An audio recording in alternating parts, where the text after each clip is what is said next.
भारत सरकार दलहन आत्मनिर्भरता मिशन की शुरुआत की है। वर्ष 2025-26 से लेकर वर्ष 2031-32 तक यह मिशन प्रभावी होगा।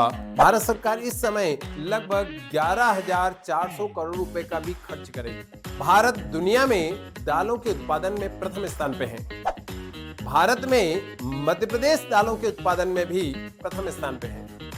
दुनिया में जितनी कुल दाल का उत्पादन होता है उसका 25% दाल अकेला भारत उत्पादित करता है। किंतु भारत में अधिकांश लोग शाकाहारी हैं। शाकाहारी भोजन की थाली में प्रोटीन की आपूर्ति के लिए दाल होना आवश्यक है। अतः भारत में दालों का उपभोग लगभग 27% होता है। ऐसी स्थिति में भारत अपने आवश्यकता के लिए दालों का बाहर से आयात करता है। वर्ष 2023-24 में हमने 46 लाख टन का दाल का आयात किया था और इस दाल के आयात के लिए हम कनाडा, ऑस्ट्रेलिया, म्यांमार के अलावा मलावी, सूडान, मोजाम्बिक जैसे कई अफ्रीकन कंट्रीज के ऊपर भी निर्भर हैं।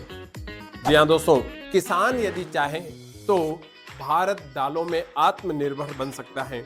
इसके लिए किसानों को दलहन के क्षेत्रफल में तो विस्तार करना है, साथ ही प्रति हेक्टेयर उत्पादन में भी वृद्धि करना होगी। किसान अपने दालों का उत्पादन कर सीधे मंडी ले जाकर नहीं बेचना है। मैं तो ये कहना चाहूंगा, भारत सरकार के द्वारा मैन्युफैक्चरिंग को बढ़ावा दिया जा रहा है। आत्मनिर्भर भारत के इस अभियान के साथ मैन्युफैक्चरिंग को गति दे।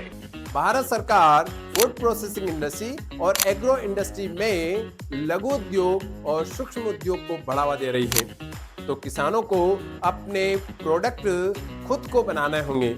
अपने दलहन फसल के प्रोडक्ट बनाकर उसमें बेसन, दाल या खड़ी दलहन के अलावा मूंग का आटा, उड़द का आटा जैसे प्रोडक्ट अच्छी पैकेजिंग के साथ में ऑनलाइन ऑफलाइन सेल करना शुरू करें तो निश्चित ही किसान को लाभ होगा और किसान बिजनेसमैन बन पाएगा। यदि किसान अपने प्रोडक्ट को सेल करना सीख लें, अपने सेल्स स्किल को डेवलप कर लें तो निश्चित ही अपनी इनकम में कई गुना वृद्धि कर सकता है।